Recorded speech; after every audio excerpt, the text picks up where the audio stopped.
নমস্কার বন্ধুরা, আমি রুমেলা। রুমিস টেস্ট অ্যান্ড ট্রাভেলসে সকলকে স্বাগত। আজকের রেসিপি পটলের দোরমা বা দোলমা, যাই বলুন না কেন, পুর ভরা পটল খেতে আমরা সকলেই ভালোবাসি।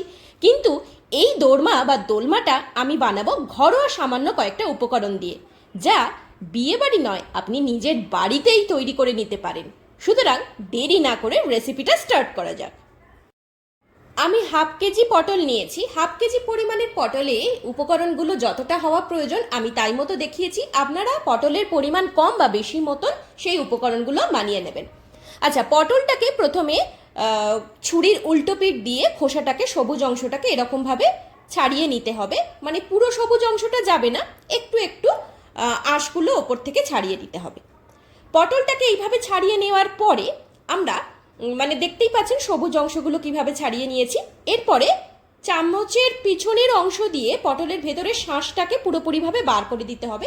বেশ সতর্কভাবে সাবধানে পটলের ভেতরের শাঁসটাকে আপনারা বার করবেন, যাতে পটল ভেঙে না যায়। পটল ভেঙে গেলে কিন্তু পরবর্তীকালে পটলের যে পুর ভরবো আমরা, তাতে পুরগুলো পটল থেকে বেরিয়ে যাওয়ার সম্ভাবনা থাকে। সেই কারণে খুব আস্তে হাতে চামচের উল্টো পিঠ দিয়ে পটলের ভেতরের শাঁসটা বের করে নিতে হবে।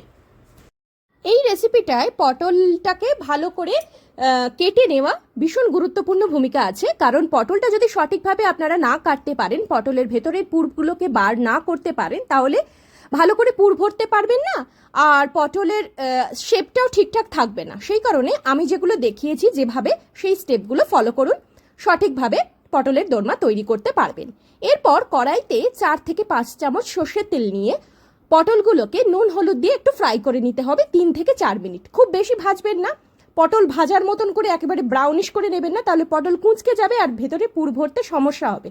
মোটামুটিভাবে পটলগুলো হাফ যাতে সেদ্ধ হয়ে যায় সেদিকে লক্ষ্য রাখবেন, কারণ এটা টেলটেলে কারিতে হবে না, তাই খুব বেশি জল দিয়ে সেদ্ধ করাও যাবে না। আধ সেদ্ধ যদি এখানে হয়ে থাকে পটলগুলো ভাজার সময়, বাকি অর্ধেকটা পুর ভরার পরে যখন কারিতে দেবেন তখন সেদ্ধ হয়ে যাবে, তাহলে খেতেও কোনো রকম সমস্যা হবে না। দেখতেই পাচ্ছেন 3 থেকে 4 মিনিট ভালো করে ভাজার পরে পটলগুলোর কালার একটু ব্রাউনিশ হয়ে গেছে, একটু লালচে হয়ে গেছে, সামান্য সামান্য কুচকে মতন গেছে। এই অবস্থায় আমরা আলাদা পাত্রে তুলে রাখবো। এরপর পটলের ভেতরে পুর ভরার জন্য যেগুলো আমি ব্যবহার করেছি ইনগ্রিডিয়েন্টস, সেগুলো দেখাচ্ছি। পটলের শাঁসটাকে ফেলা যাবে না, পটলের শাঁসটাকে প্রথমে 1 থেকে 2 বার মিক্সিতে ঘুরিয়ে নিতে হবে। এরপরে আমি যেগুলো ব্যবহার করেছি পুর ভরার ক্ষেত্রে, সেগুলো হচ্ছে উপকরণ: ছোলার ডাল আগের দিন রাতে ভিজিয়ে রেখেছিলাম, সেটা নিয়ে নিয়েছি। আর তার সঙ্গে নিয়েছি কিশমিশ। কিশমিশটা অনেকে কাজু আর কিশমিশটা এমনিই দেন, কিন্তু দাঁতে পড়লে আমার ফ্যামিলি মেম্বারদের অসুবিধা হয়, সেই জন্য আমি পেস্ট করে নিয়েছি। তার সঙ্গে সামান্য নুন। এই ছোলার ডালের সাথে আমি মিশিয়ে নিচ্ছি পটলের শাঁস। অনেকে এখানে নারকেল ব্যবহার করেন আর অনেকে ছানাও ব্যবহার করেন, কিন্তু আমি এখানে ছোলার ডাল দিয়েই করেছি। মোটামুটিভাবে আমি এইভাবেই পটলের দোরমা করে থাকি, আর খেতে অসাধারণ হয়, এক কথায় ফ্যাবুলাস। এরপর ফ্রাইং প্যানে সামান্য তেল নিয়ে নিয়েছি, 2 থেকে 3 চামচ সাদা তেল নিয়ে নিয়েছি। নিয়ে এই পরে যে আমরা পেস্টটা বানালাম, সেই পেস্টটা একটু ফ্রাই করে নিতে হবে।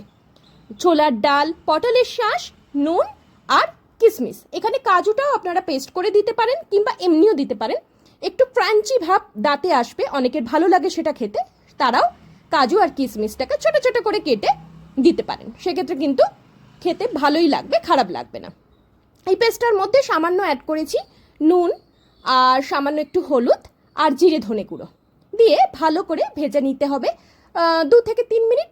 পুরটা বেশ গায়ে গায়ে হবে, কারণ ছোলার ডালটা একটু জলসা ব্যাপারটা থাকেই, আর পটলের শাঁসটাও একটু তরল তরল হয়। সেই কারণে পুরটাকে বেশ মন্ড মতন করতে, একটা শক্ত আকার দিতে পুরটাকে একটু তেলের মধ্যে ভেজে নিতে হবে। পটলের দোরমার এই রেসিপিটা আমি সম্পূর্ণভাবে নিরামিষ করছি, আমিষভাবেও করা যায়, সেটা পরবর্তীকালে আপনাদের ভিডিও দেব, কিভাবে চিংড়ি মাছ দিয়ে বা আমিষ অন্যান্য উপায় কিভাবে অবলম্বন করে আমিষ পটলের দোরমা করা যায়। এটা সম্পূর্ণ নিরামিষ। আপনারা যদি চান এর মধ্যে, এই পুরের মধ্যে নারকেল দিতে পারেন, বা কেউ যদি মনে করেন ছানা দেবেন সেটাও দিতে পারেন। পরবর্তীকালে আমি সেই রেসিপিগুলো নিয়ে আসবো অবশ্যই। আজকে আমি সাধারণত ন্যাচারালি যেটা করে থাকি ছোলার ডাল দিয়ে, সেটাই আমি আপনাদের সামনে তুলে ধরলাম। এরপর হচ্ছে পুর ভরার স্টেপ। পটলের মধ্যে দেখতেই পাচ্ছেন পটলটা কত সুন্দর শক্ত হয়ে রয়েছে, এর মধ্যে আমরা একটু একটু করে পুরগুলো ভরে দেবো।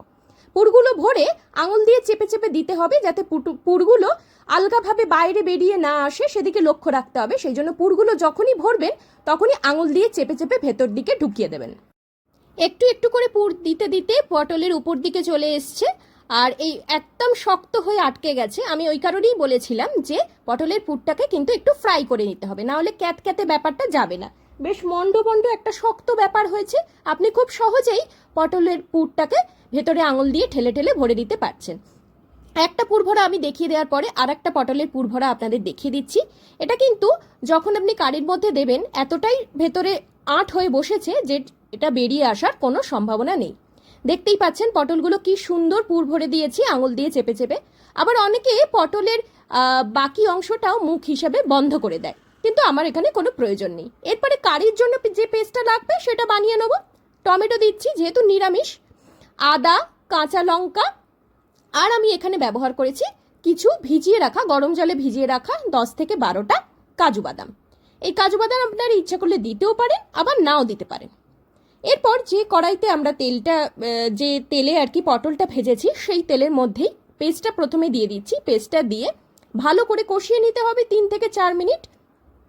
এই কষানোর সঙ্গে সঙ্গে নুন, হলুদ, জিরে ধনে গুঁড়ো অ্যাজ ইউজুয়াল আমরা কারিতে যে ধরনের মশলাগুলো দিয়ে থাকি সেগুলো দিতে থাকবো, দিয়ে ভালো করে কষিয়ে নেব।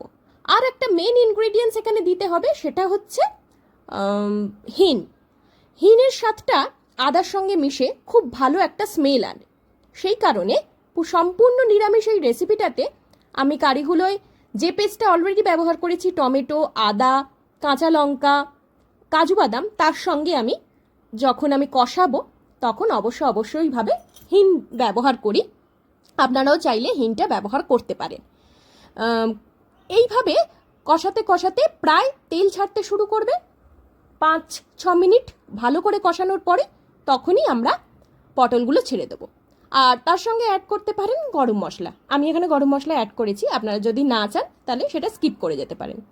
ভাজা পটলগুলো ভেতরে পুর ভরে আমরা এর মধ্যে দিয়ে দিয়েছি, দিয়ে ঢাকা দিয়ে ফুটিয়ে নিতে হবে প্রায় 7 থেকে 8 মিনিট। বেশ গায়ে গায়ে হবে কারিটা, তারপরেই পরিবেশনের যোগ্য হয়ে উঠবে আমাদের পটলের দোরমা বা দোলমা। তাহলে আজকের রেসিপিটা বন্ধুরা কেমন লাগলো? ভালো লেগে থাকলে অবশ্যই like, share, subscribe my channel Rumi's taste and travels. আর যারা ফেসবুক থেকে দেখছেন তারা অবশ্যই পেজটাকে ফলো করবেন। সকলে ভালো থাকবেন। এই রেসিপির ডেসক্রিপশন বক্সে পটলের আর যে রেসিপিগুলো আমি অলরেডি আমার চ্যানেলে দেখিয়েছি সেগুলোর লিঙ্ক দেওয়া থাকবে, আপনারা সেগুলো চেক করে নিতে পারেন। আর যারা এখনো নতুন বন্ধু হতে পারেননি তাদের অনুরোধ রইল চ্যানেলটাকে সাবস্ক্রাইব করবার।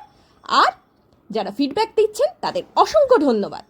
By bye and take care.